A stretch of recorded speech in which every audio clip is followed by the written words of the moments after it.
So Jordan doesn't respect my gangster. I tell you that. And so whereas, he's. I'm gonna say this: your mom is usually right, correct, right, yeah.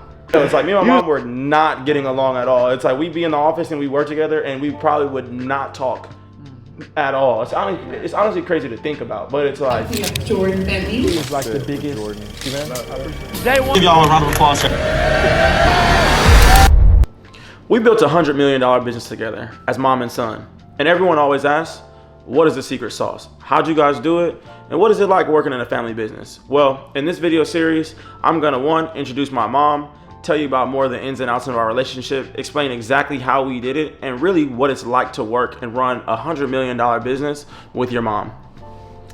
And I can't wait to give you all the tea. It's a lot of information, and I hope you find it informative. No. Perfect. So for those who don't know, we run Hypeland together. Hypeland is a streetwear business. We are primarily known for our anime and gaming collabs now, but the brand started when I was 14 years old, really as a product of interest. Growing up in LA, I loved fashion, was always into art, and Hypeland was my creative form of expression with that at the time. It wasn't started as a business, it was really just a young middle schooler that loved art, and I had created a business as a result of that. It was really like more a passion project than anything else that ended up turning into the business that you see today. How would you describe the early grind, or I guess like the early days of Hypeland being built? Because everybody always hears my story, but not yours.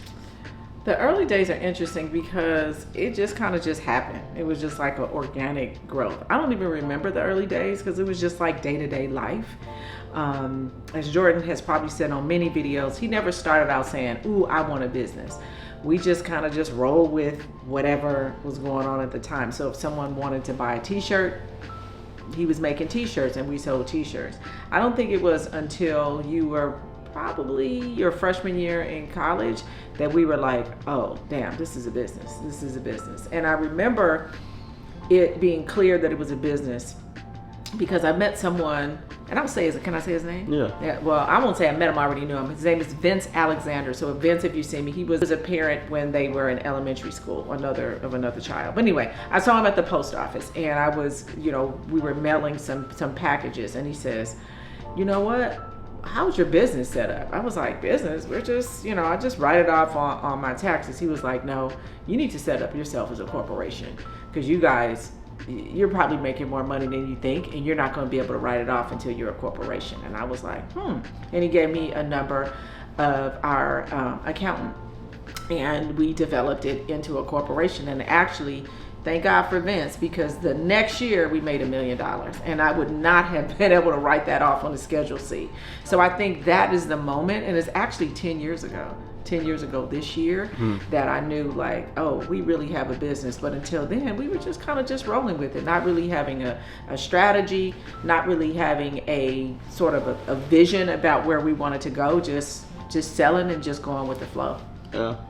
Yeah, I feel like I say this all the time, but it didn't really start as a business. I feel like in high school, I loved streetwear and I liked the art of it. So I was just putting things out. I was really like a hustler. Like I sold candy in school. I sold drinks in school. I was going up to Smart and Final every day and was like the hot Cheeto guy. So for me, I don't know. I was just trying to make money, but my mom is right. I think when I first got into college, that's when things started to get a little more serious. We started to really take online a little more serious. It was no more just local business. It was like, we have a real website. I think we were like actually doing customer service. We were getting like actual orders that needed to be shipped out. I think like we had just hired Courtney, who's still my best friend, but who was my best friend and was like my first employee, and she was packing and shipping orders out the house. And Courtney, Lindsay, and Stacy. Yeah, everybody. I mean, like all the family friends. But it wasn't really like a business. It was really just hustling and making a little bit of money, and then it just ended up growing into what it is today. Right. It's like, what was your first impression of everything? My thought around it was, this kid is serious. This kid is serious about something. I remember when you were 14 and I was getting some stickers made for you. No, actually, I was getting some business cards made for myself. That's when I met Ken, some business cards made for myself. And then I found out that he had a hookup with stickers and making stickers. And then from there, that relationship with Ken turned into a relationship with the silk screener and turned in a relationship with Lewis, who built the website. And you were 14 then at that time. So I think at that time, we were just kind of just trying different things. Then we said, okay, let's do the trademark. Let's buy up all the web domains. Let's get ready just in case, sort of building the foundation, but not really sure what it all meant, what we were going to do with it. We just knew we had it. Or needed it. And so that was really throughout high school for you. And so you were, hand dyeing, a lot of things you mentioned about selling at school, but hand dyeing, the tie dye. I probably still have pictures of you and your hands stayed blue. I remember that. They stayed blue because you was always dyeing. And so, but we were, again, just kind of just rolling. I don't think we were just like, oh, this is a business. It was just like, let me support whatever you were doing. I think, like I said, later on, again, 10 years ago, from 2015 and where we are now in 2025 is when I realized in 2015, your freshman year in college, like, I think we got something. I think we have something, which is why I left my career. And I said, somebody's got to run this full time because you didn't want to go to school. No, and sure so didn't. he was a student at UC Irvine. He finished in 4 years, so kudos to that. But I said somebody has to run this business full time, and that's why I left USC. And I said, well, it'll be me. It'll be me because you need to stay in school, and I had the time and the ability to help pack orders and so on and so forth. And so just by the grace of God, we were able to push through, and I left that job and been, grinding ever since. So, all right, so for context, for those who don't know, a lot of people don't know that back in 2015, I think that was the first year we made $1 million. Was it 2015 or 16? 16. So it was 2016. That was the same year that I met Virgil. That was the same year. A lot of things just happened that year. But when I was in college, after we had made $1 million, I remember just being so much busier. I think we had just got the first warehouse. In 2016. Yeah, we had just got the first warehouse. We had signed our first lease, and it was like the halfway point between LA and Orange County. And I remember just asking and begging my mom over and over and over again, like, can I please drop out and focus on the brand? Please drop out and focus on the brand. And obviously she said, absolutely not. And fast forward, like she explained, she quit her job at USC and helped me run the business full time. At the time, like, I'll say like this to put in perspective. Everybody thinks that making $1 million in a business is a lot of money. Now, this is going to sound crazy, because $1 million is a lot of money, but I don't think that people think about the amount of overhead, how expensive $1 million is. With a product-based business like clothing, it's like you might sell $1 million, but that doesn't mean you're actually walking away with that amount of money.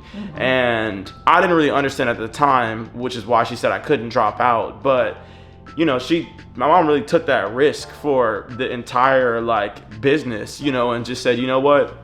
We're making enough money for us to pay a house note for my brother to go to school. She can get another job in the meantime. Let's take the risk. And obviously it ended up paying off by the grace of God, Yeah. Well, let me just say this, and I think it's important too. So I had a good career.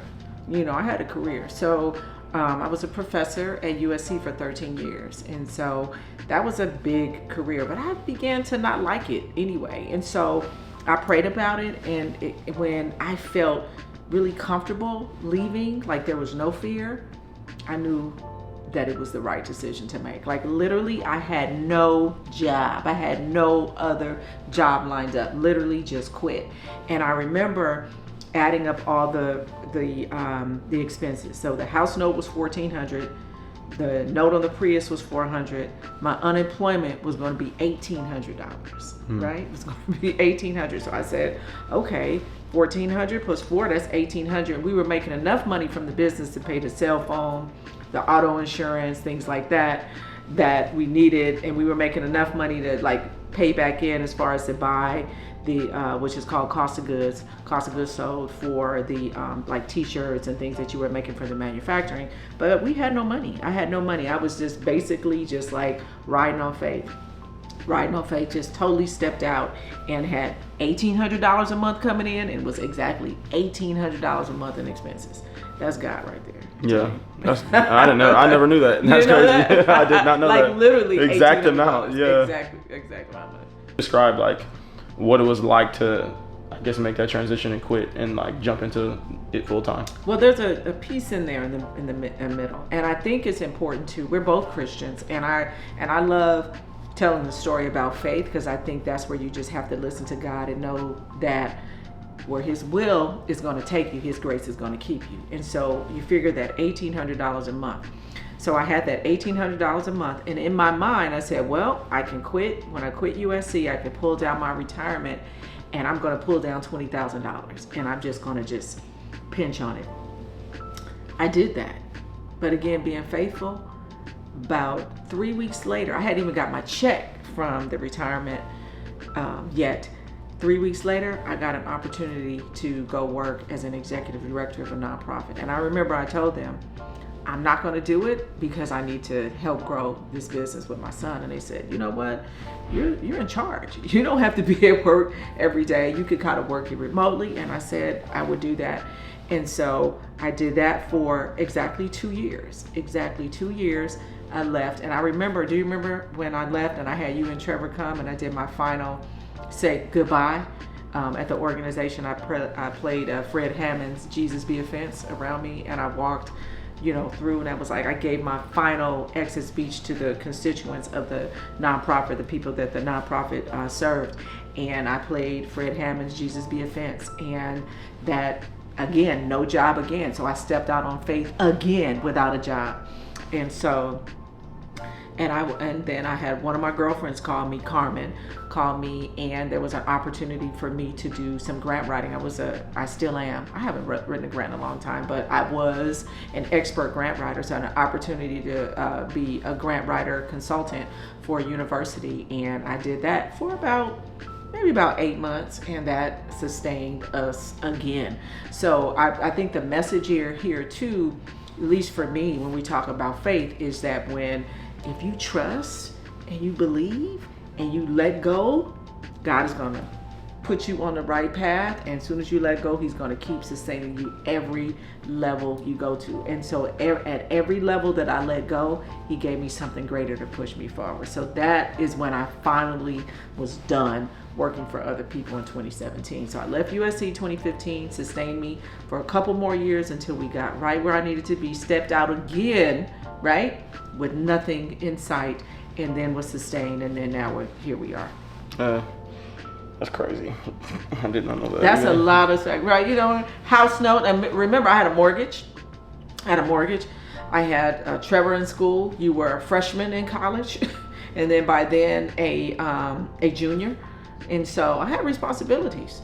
What was your biggest fear, kind of stepping in and taking that risk? Because you and I had never been in that position before. I didn't have any fear. I really didn't. I just felt like it was just the right thing to do. I really listened to my gut. I knew I didn't like where I was working prior at USC. I knew I had outgrown that, and I didn't have any fear. I just felt like it just was a natural flow. It didn't feel unnatural. I always say either we win or we win. So I never felt like we wouldn't win, but I didn't know where we were heading towards. I just wasn't afraid to go in that direction. So nothing about like quitting, waiting, relying on a business, any of that stuff scared you? Nope. Let me tell you, the only thing that scared me is when you were in college, because I was married. I was married to my youngest son's father. And in 2010, I had to file bankruptcy, Chapter 7. And I knew for 4 years that I wouldn't be able to get a Parent Plus loan. Let me tell you how God is funny. And I wouldn't be able to get a Parent Plus loan. And for those of you who are students and or parents know that that's how you get a loan as the parent to be able to pay for your child's education. So I knew I wasn't going to be able to qualify because of the bankruptcy, and I was really, really concerned about being able to pay for your college. But let me just say, this is how good God is. And so, because I quit USC and was on unemployment, automatically your college was free for 3 years. Dang, I didn't know that either. Automatic. You remember you didn't have loans. Yeah, I think the only debt I had after school was like $17,000, and we paid that. And that was your last year. Yeah. That was your last year, but for the first 3 years it was free. So I went from being concerned about paying for college because what I had gone through, coming out of the divorce, to your first 3 years of college being free. Again, but it was the trust and letting that go that put that in motion. You see how that worked? You let go of this one thing, and he set us up for something else greater. Yeah, they talk about that in the Bible too, where they said like Moses didn't get the sea until he stepped off. Till he stepped on the water. Yeah. It didn't part when he walked up to it. He had to step on it. That's deep. And so that's when everything just kind of flowed. So I just never was concerned. Like with business, but I was only concerned about paying for you to go to school and being able to take care of my family. That was the only thing. I know you've been saying that. You're like, as long as I can take care of you and Trevor, we good. It didn't matter to me. Mom versus CEO, the clash of roles. Mom versus the CEO, huh? Okay, let me tell you the funny thing about mom versus CEO. So Jordan doesn't respect my gangster, I tell you that. And so whereas, he's always seen me as mom, right? You always see me as mom. So I'm always philosophizing, right? Saying this shit, and I've always been considered smart, but I think you're used to me in that way. And so you don't see my wisdom in other areas because I'm just always pontificating as your mother, right? But so I think that has made it very difficult. I remember one time you said to me, probably about 3 years ago, or maybe probably 3 years ago, you said, I wish you was just my mom, Yeah. And because it is tough when our conversations were centering more around business than just day-to-day life stuff. And I think for you it's been the biggest challenge. For me, I see it as me just grinding as much as I can to help you, and you see it as like you're not being my mom and I don't want to talk about work. No. Right? I mean, even this weekend, like, we've been in New York all weekend, and I feel like this has probably been like some of the most fun and present moments I've had with my mom as an adult, because we have not been doing any work. At least we've been working, and then once work is over, work is off. Right. And it's like having a good balance between the two. But I think we're doing a better job of that now, that we've been doing this for a while and we hiring people, so we don't have to do things all the time, Yeah, but I think that has come as a result of the lessons that we've learned as business partners, and gone through a lot of processes and people to get here, and to know exactly what it is we need out of this relationship and from other people. True. In the beginning, we're just trying out so many different things, different ideas, and really just learning, because we've never been here before. Like, where have I? And so whereas I've had business experience and working at different organizations, doing things and making a lot of people some money, I wasn't responsible for developing that infrastructure, right? I just came right into something, right? And fit into a role that was already carved out, but now we're carving out the roles, which is different. And so learning about the different pillars of the business that we need to be, build in terms of operations and structure and policy and procedure. It's different when you come into something that's already well developed versus trying to develop it yourself over time and figuring it out. And I think that's been the toughest piece. I think after 10 years, we figured it out. And I think that's the natural life cycle of a business, to figure it out over time as you grow, as you develop, as the business develops its own life and its own culture, its own norms, which is culture, traditions, norms, and practices, culture. Then you're figuring out, okay, these are the things that we need. But as we grow, as we reach a new level, you need a different set of skills, a different set of knowledge, and different abilities, and different players and different people. And I think we figured that out. Like, okay, we're going to this level. Okay, we don't need this team. We need this team, or we need this team to have this set of new skills, right? And so, and that includes us. My ringtone on my phone now is Kenny Rogers. I don't know the name of the song, but you got to know when to hold them, know when to fold them, know when to walk away, know when to run. And I think we're at that place in the business where we're like, I got to fold them. Yeah. I got to fold them. And meaning, like, I got to step out. This is high stakes poker game, and I got to bring in my doubles partner. I got to bring in somebody who knows a little bit more than me to go to that next level. And I think that's the hardest part in entrepreneurship, is knowing when to fold them. Yeah, 100%. Because right? everything. So entrepreneurship is so ego oriented. Right. Even if it's not on purpose, it's like you make and are responsible for 100% of the decisions that you make, whether it's good or bad. And I think there's a lot of pressure to not make mistakes and deal with, deal with a lot of that. I mean, that kind of talks into a couple different things. So there's a couple different things I want to talk about first and foremost. Oh wait, the song is called "The Gambler." It just popped in my head. Okay. But I don't know. There's a couple different things that bring in. So all right, so we'll talk about some of the biggest clashes that we've had.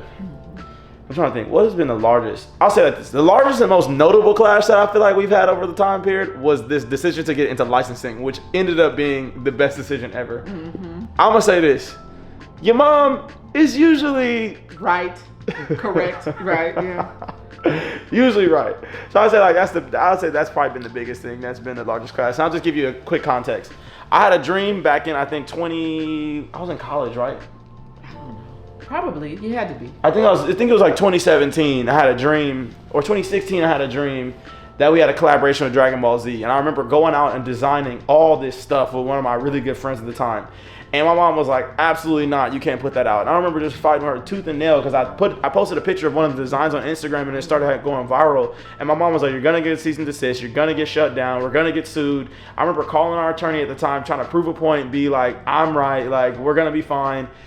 And I remember just everybody being on my mom's side and just being like, no, she's right. And I just remember being so frustrated. But the next day, after we had this like huge argument on why we shouldn't put this stuff out, mind you, I had already put some of the t-shirts in production because I believed in the design so much.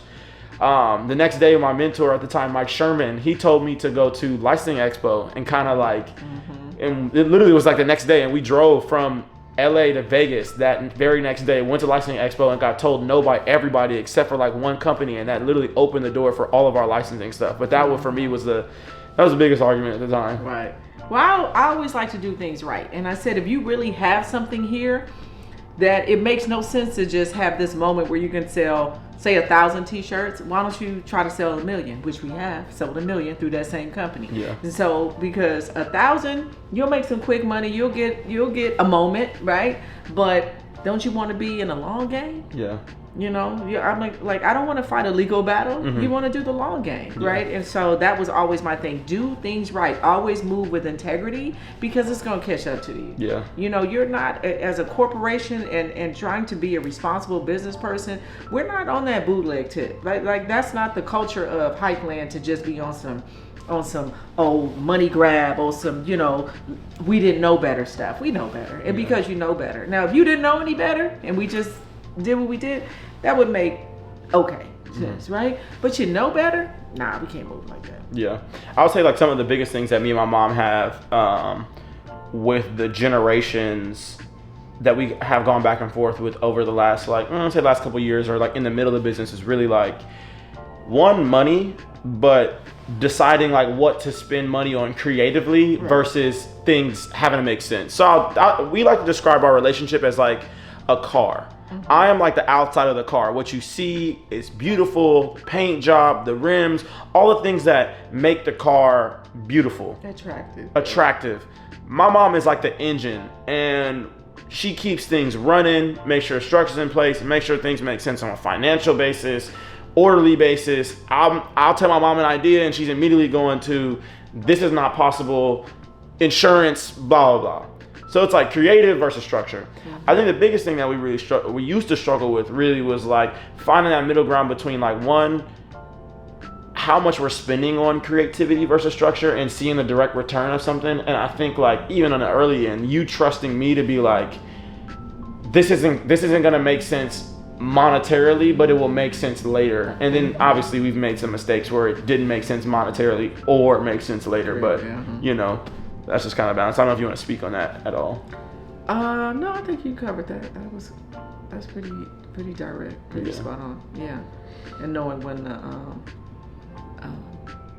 respect each other's perspective. And so I am the Debbie Downer in a lot of ways, and because I am thinking risk, always thinking about mitigating risk, and managing exposure, as they would say in insurance.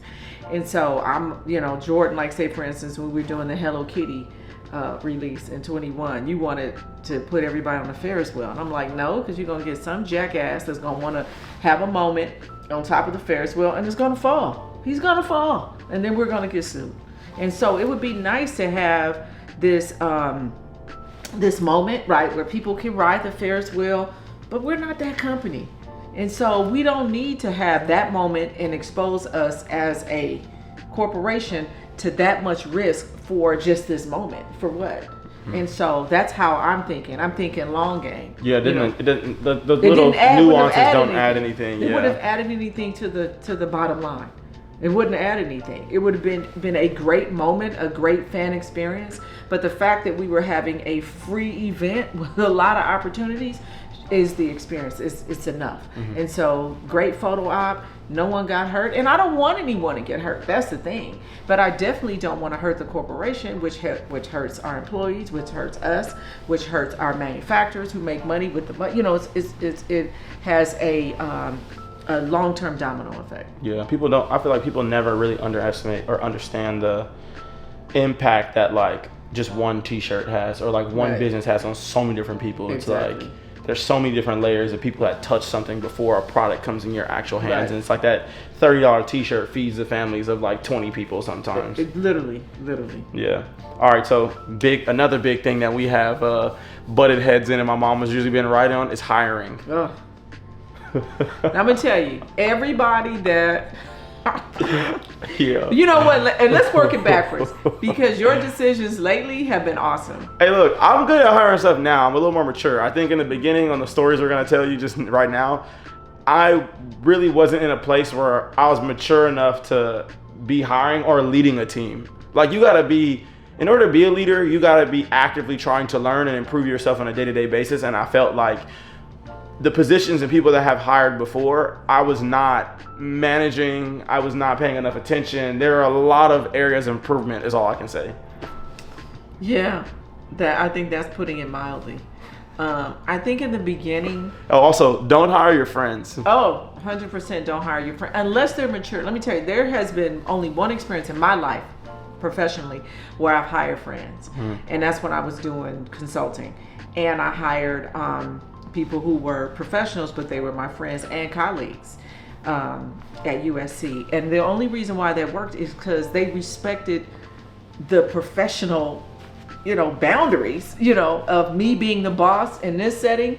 But then when we were in this setting, they were literally my bosses, but it was more of a collaboration as opposed to us being at the same level. I just am the one who was responsible for getting the contract, to get the money, to make sure everyone got paid, but we were all doing the work together. But I was the one taking the risk. So with High Plan, I think your early beginnings was more so around just getting things done versus looking at how things were getting done and really assessing character and the who.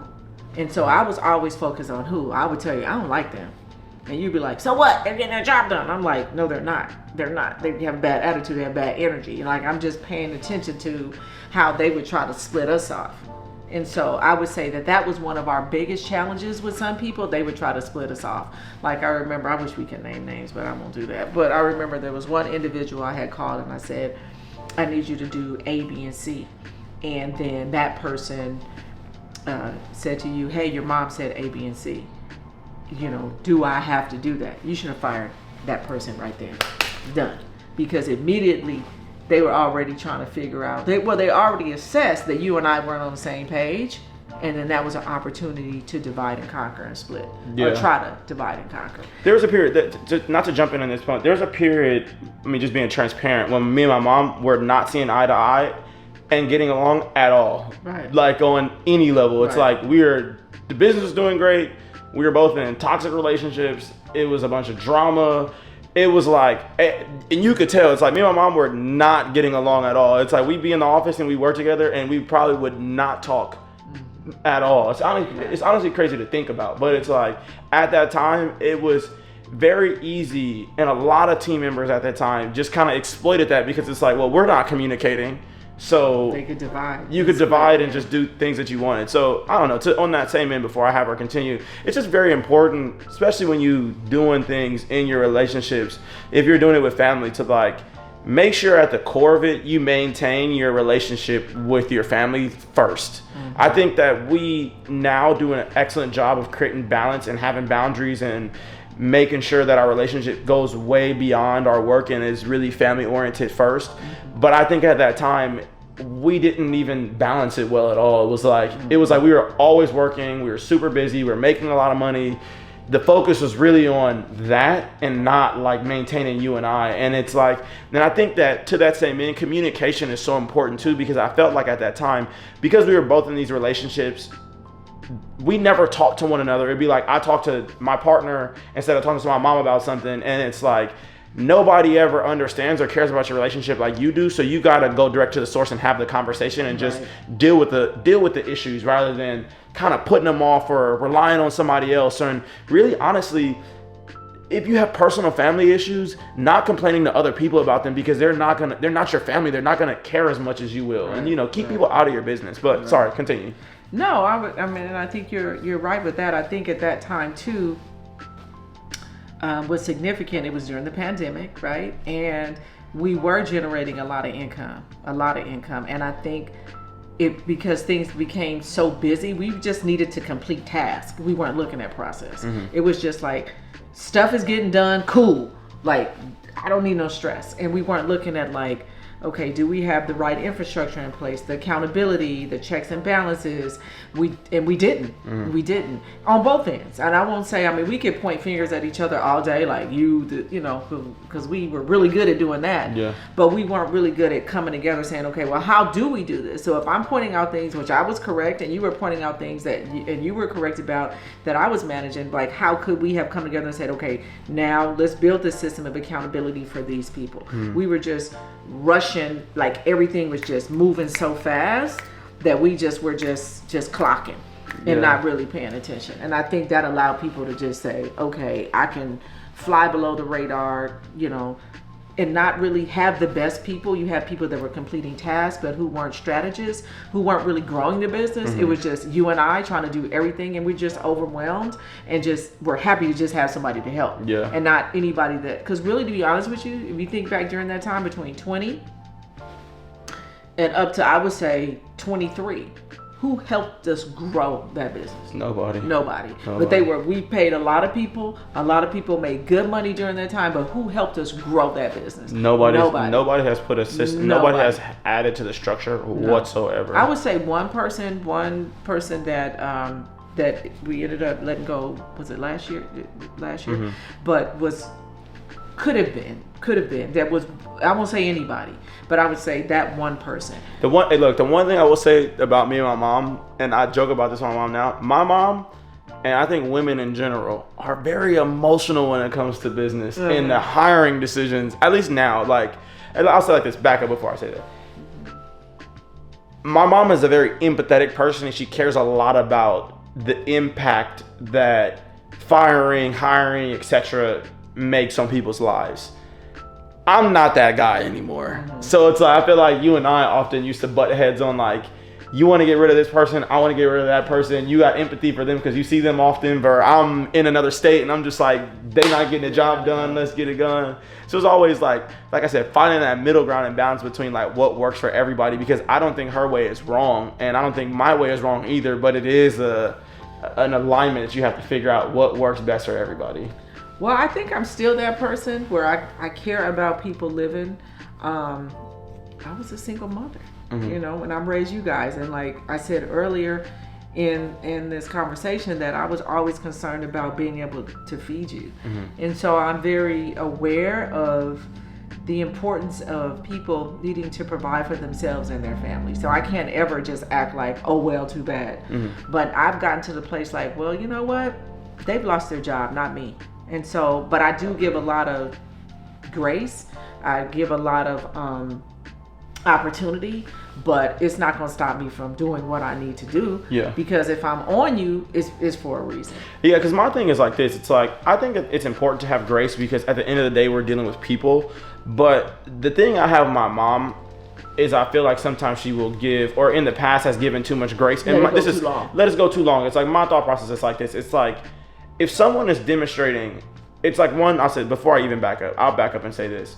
I care about people a lot, but I don't care about said person more than I do the bottom line being met. And when someone is demonstrating that they are one, not capable of getting something done, or two, that they don't care and value enough to get this done, to me, it reflects as like you don't care, and why should I? Why should I? Exactly. It's like if you, it's like, and I say in the sense of like this, I don't think it's always black and white, but it's like if someone's not doing their job well, and there are a ton of other factors that contribute to like why they're not doing stuff well, it's not to say it's not my responsibility to care about that, but it's like at some point it becomes you're just not getting your job done, and if you did care about your job, you would make it a priority to get these things done. Yeah. Because it's not like we're hiring people for rocket science. It's like basic warehouse tasks or things that are like pretty.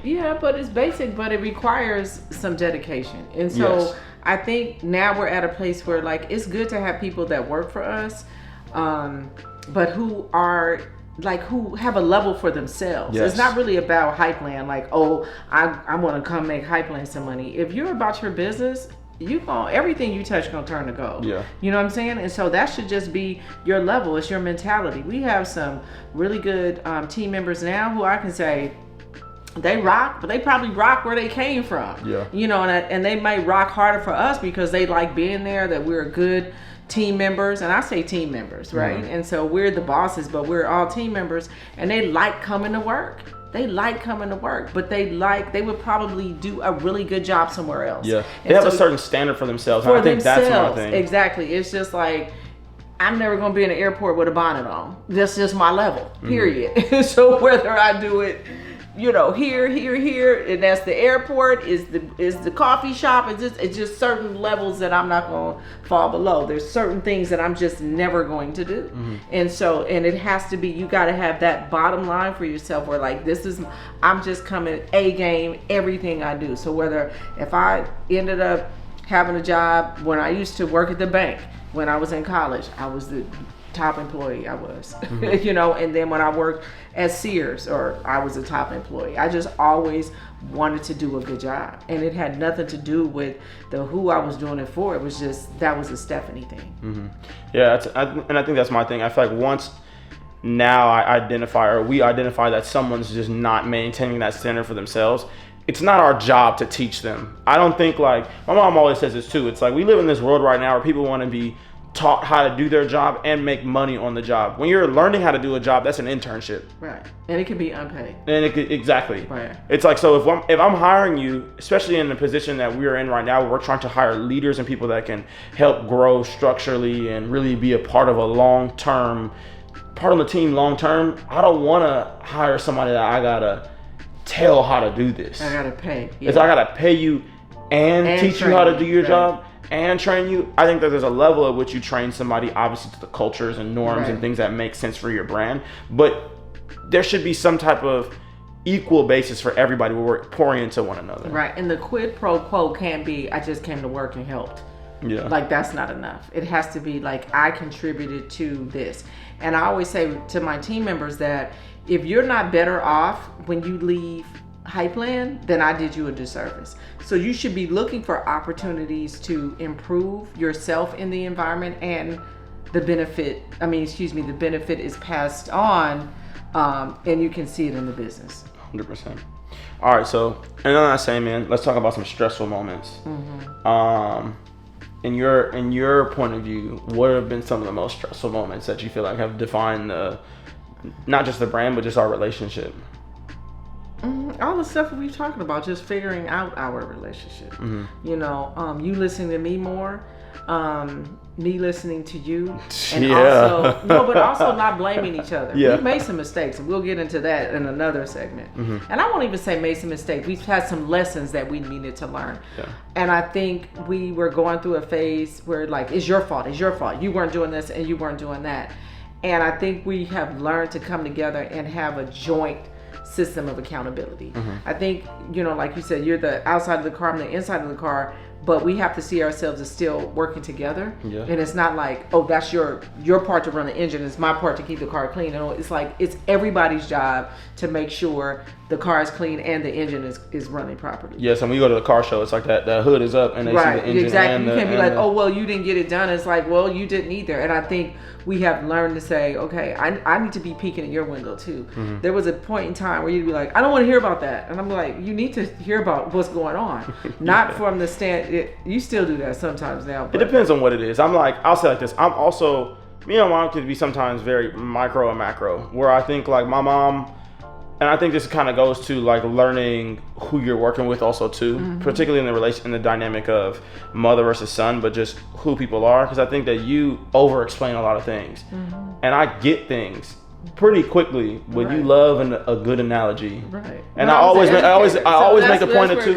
But it's like I always make the point too. It's like we make this joke with my mom that my mom is not the person who will knock you out and leave you alone. My mom will knock you out and then stomp you out, and then she might spit on you and might drag you in the dirt. It's like, Mom, they're already out. You already made the point. You already made the point. It's like I get it. It's like so.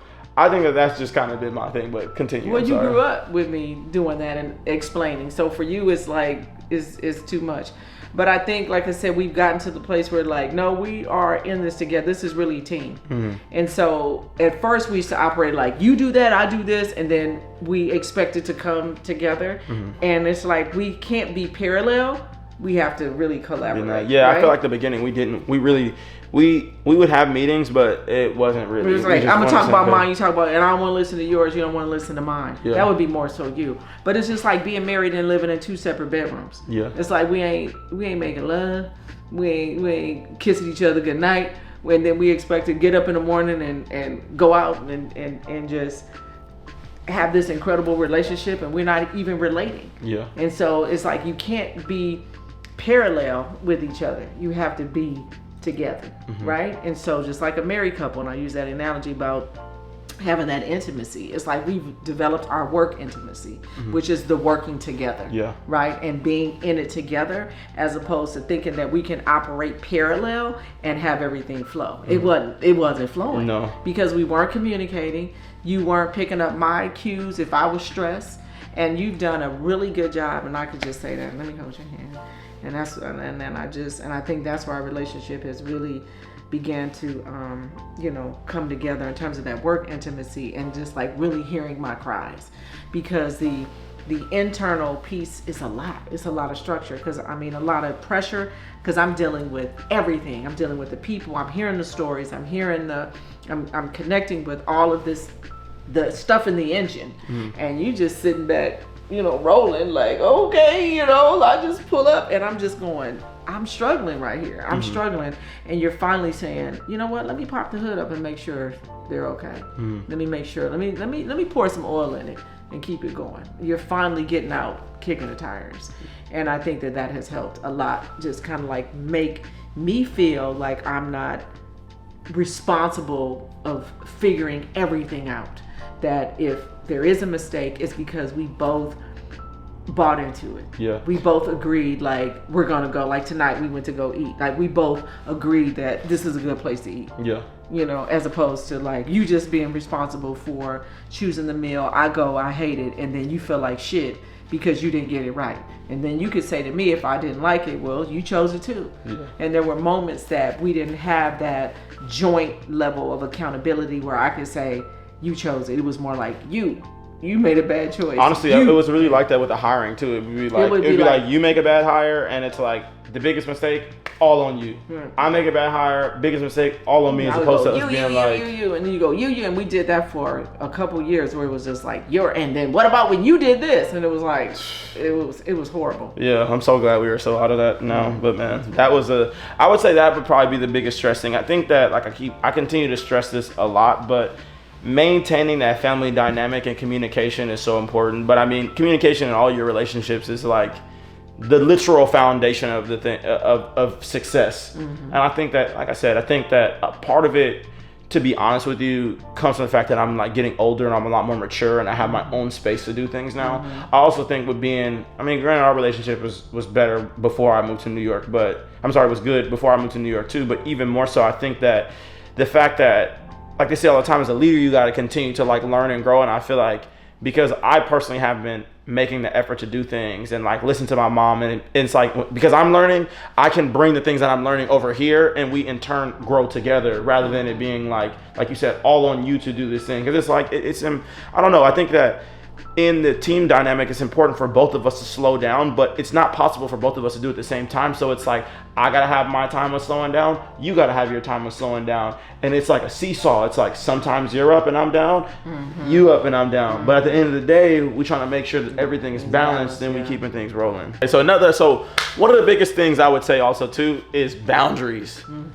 Man, I think this kind of continues on the theme of what we've been saying about just the relationship and communication, but I feel like, again, for the businesses to work, you really have to have like healthy boundaries. But I don't even think, when I think about boundaries, I don't think of it in terms of like our business boundaries, but more like personal boundaries, and like when we are in CEO, COO mode, and then mom, son mode, and we just kind of kicking it. Yeah. You know what I'm saying? Yeah. I think you made a good call. I think it was about 1.5 years ago, you said, we have to set a boundary that the first thing in the morning when we talk, we don't talk about work. We just, good morning, how you doing? Don't go straight to work task. And then after a certain time, we don't talk about work at all. Like treat it like an 8 to 5. And we don't talk about work at dinner. Like tonight, we didn't even talk about work. No. Right?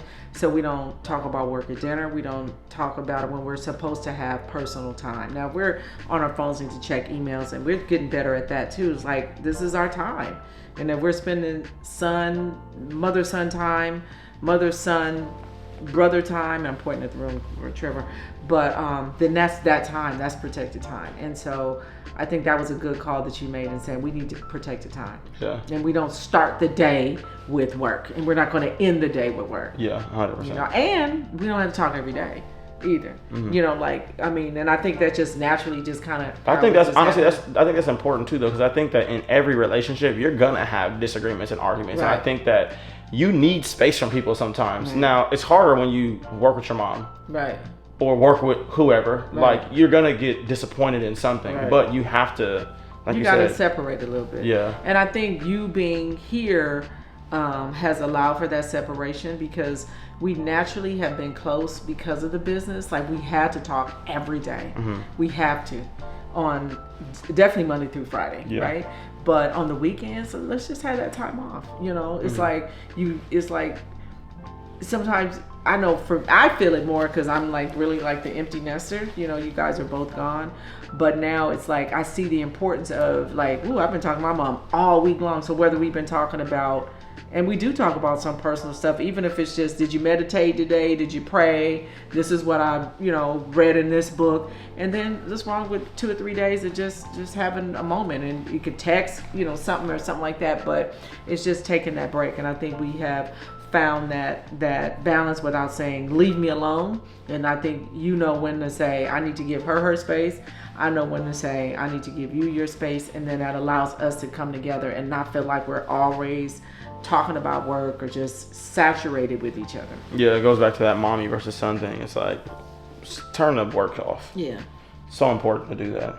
Faith and grounding decisions. I used to tell Jordan way back when he was younger that this is bigger than us. And I used to say to you all the time, it's hard to be what? You can't see. What you can't see.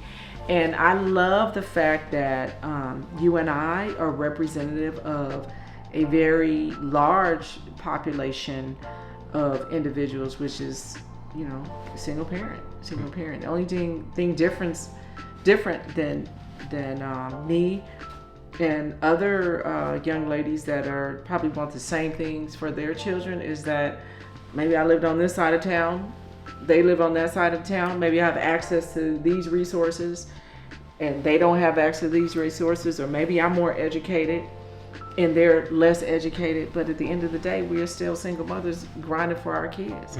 This is why I love this t-shirt here. I knew you were going to talk about that. I support single mothers. I support single mothers. And I mean, really, because but for the grace of God, this could be me. And this is a lot of women. This is a lot of women. I have a lot of empathy. And I am so aware of my vulnerability in this world, that God could turn it on and he can turn it off faster than he gonna turn it on. And so I think that keeps me just real humble and really grateful for what he has allowed us to become and us to be an example for. And I think for me, That's why it's always important to move with integrity and do the right things and have you be a good representative, because you are just like any other black kid out there, black boy who wants more, who wants to be able to, support his family. And I'm just like any black mom out there who wants to be able to support her family and do the right thing. And so with that, I'm very aware of the responsibility we have as a business to do the best we can, and to have empathy for employees, and to move with a level of humanity in how we make decisions, because how we make decisions is going to impact the whole ecosystem of people that rely on us. And so that is really, for me, taking into consideration the trust that God has given me and the responsibility to feed his flock, right? And so I really move with that perspective. And so when I pray for the business, and it's always me praying for the business, is because I know it feeds other people. Yeah. I feel like that is the biggest piece for me in terms of the faith and how decisions are made, because they could impact other people. Yeah, I feel like I said earlier, I think that people really don't realize like how many lives you touch with one thing. I think like I didn't really realize that to me until the Jim and Dory conversation. But so we had a printer that took us to dinner about a year ago today, and here in New York. Yeah, here in New York actually too. It's so funny. But what they had said was, during the pandemic, when the world had first shut down, they were so concerned about their team, them getting jobs, being able to pay for everyone. And they told us, and that was like the time when Hypeland was like really growing and like getting like busy. And they told us, had it not been for the fact that we came in and really was working together, that their business would have shut down. Yeah, let me tell you how they told the story, because I remember this. And then, what's so funny about them telling me the story, that's when I knew that God was sending us a message. Anyway, so, because I'm thinking about other stuff, it's just really emotional. But anyway, they said that, when the pandemic hit, no one knew how long it was going to be, right? And they just sent their people home, and they were paying them on payroll. But then 1 week turned into two turned into 3, and they were going through their reserves. And they were going through that. And they never told us the story before. They were going through their reserves. And they said they were looking like, we gotta stop paying people. We're gonna lose this business.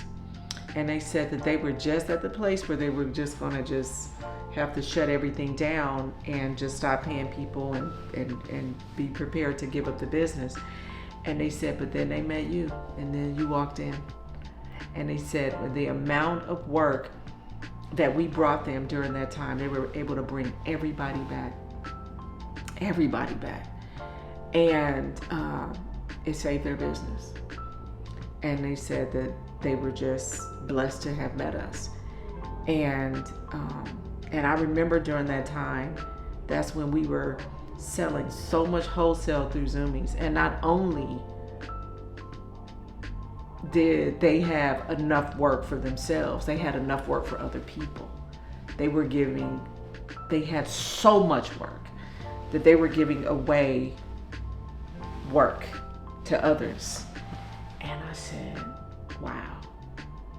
And I needed them to tell us that, because that just let me know the seriousness of what we're doing as a business and feeding people. And if you don't think the devil is going to try to attack that, you'd be making a big mistake. And so I just said, now it makes sense. Now it makes sense that there was dissension. Now it makes sense that why it was important that we needed to come together, because we got something special here. And that was just confirmation. And they had never, like he said, they never shared that with us. But that became like the key thing for me to realize, yeah, we got a job to do. And it's going to get harder. And so our decisions have to be very pointed, have to be very thoughtful, have to be very strategic with the who, because the attack is going to come from many different angles. Yeah. Many different angles. And a lot of businesses fail not because of the processes or the product, it's the people. Yeah. It's always the people.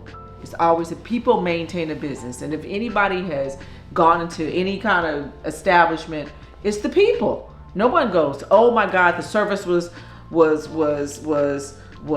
horrible, but I love how their cleaning schedule. Nobody says that. So, I like how the table was set even though my server was a jerk. No, it's always the people. It's always the people. And so we have been really, really focused on the who. The who gets to be part of our team and be a part of our mission, you know, and who's going to help further that mission, not from like a spiritual standpoint, like that's our value as individuals, as owners, but we understand that we need certain individuals who understand this vision, understand this indoctrination in terms of performance and excellence that allows us to continue to grow, to do the work that feeds into the mouths of many, right? And so that is the faith piece for us and how we make decisions is the who. And we have also been in a position where we don't work with everybody. We've turned down some who's because it didn't fit with us, because our money is not good money. And so we have to be, again, long game.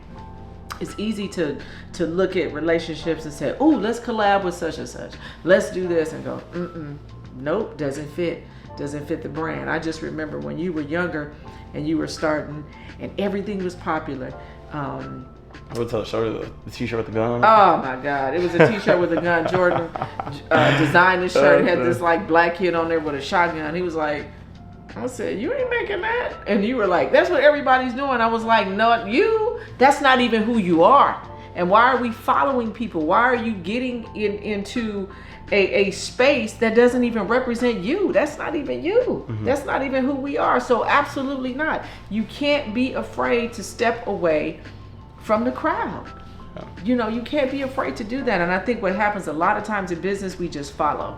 People just follow, as opposed to saying, I'm okay being over here and I can flow on my own. And I would say for you right now, that's your biggest piece. I said, I raised you, but New York is going to grow you up. It's going to grow you up because you're leaving. You know, like you brought up Moses earlier in the day. Moses had to go in the desert for 40 years. He didn't grow him up where he was. He moved him away. Yeah. And in order for you to grow and develop, you got to move away from everything that's familiar, everything that's comfortable, friends, family, you know, old ways, cars, things, a lot of things you had to give up to be here so you can grow. And you have, you know, since you've done that. And I think that's the most critical piece. It's giving up to get. And I think that's what people don't want to do. They're not prepared. What are you willing to give up to get? Yeah. It's just like the little young boy in the Bible who had the fish sandwich and a loaf of bread, but it fed 5,000, right? He gave it up. But he gave it up to give to so many, right? And so what have you given up? What have I given up to give to so many? A lot of people wouldn't have walked away from a career. I went to graduate school. I went to school to be able to have this career that fed you guys. I always had a good opportunity, good income, but I gave it up. I went to zero, to nothing. I went from top tier medical insurance to Medi-Cal, to state-funded medical insurance. I didn't even have medical insurance. I had no money coming in.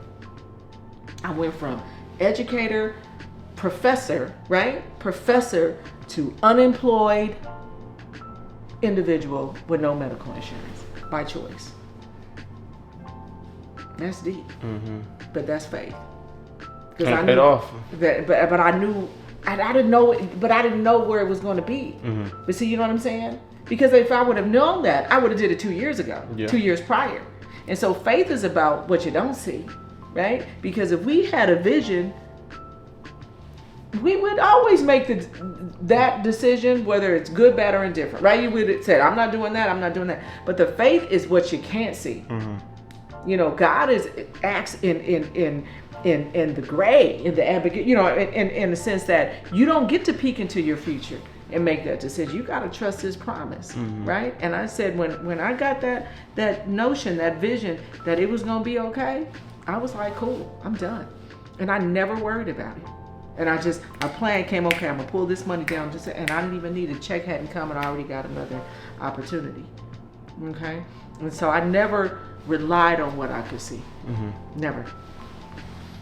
Walk by faith, not by sight, y'all. For real. He got to. All right, so then it says the last couple of things, like, honestly, it's like, would you still work together if you knew everything you knew now? And then just some advice that we want to give to other families starting businesses, and yeah, what we've learned so far. Would I work together? Absolutely. I'd do it over again 100 times because it's for you. I would do, yeah, for you. Because everything I do is for your success. Like Mike Tyson said. Remember Mike Tyson said that on the interview? He said, your mother will do everything for your success. A woman will do it for her comfort, and it's for you. So I'm your mother. Like, if I'm not rocking with you, who rocking with you? And I know God will move me out the way when he don't need me anymore to run point for you. And I think that it's happening. And I think it's happening. Yeah, I definitely would do it again too. I think that the most important thing with running family business is the fact that at the end of the day, one, family is most important. So if you lose it all, y'all still got each other at the end of the day. But I think too, like, the trust is the biggest thing, and just the motivation that comes with it too. It's like I feel like there's never been a point in time in my life where I've like not trusted my mom. Even when we've had like the back and forth moments, there's never been a question where I've like questioned her judgment or her motivation. We may have not gotten along, but I've never like hated my mom or done anything to make me be like, this is a bad decision. It's like, yes, there's ups and downs like there is in any relationship, but I don't know. For me, like I said, family's the most important thing. And I think that even the reason why I work so hard has always been to just take care of my brother and my mom and just make sure we're all straight. I mean, people don't even know, like, that's what the logo is for. It's like, it's always been me, my mom, my brother, 3 the hard way. It's 3 H's in the Hypeland logo. Triple H logo is like about family. So, like, I would do it again over and over and over again. And honestly, as long as I'm able to take care of like my family and everyone else, like, I'm happy, and that's success to me. And I think the good thing about working with family is the vulnerability you can have. You can really talk about your fears. You could talk about the things that you're concerned about, and you can problem solve from a place of oneness. And hopefully you have the same values. I think what also is important too is that, like I said, we have each other. And also, there was another point that I was going to make about family. I forgot about what I was going to say. But anyway, it'll come to me as we're talking. But I would absolutely do it again. I think, I don't know, I wouldn't have it in. Another thing I think is very important about family, the sacrifices that we make for each other as a business partner. There's things that I've done and that you've done that your business partner would never do. Yeah. You would never not pay yourself.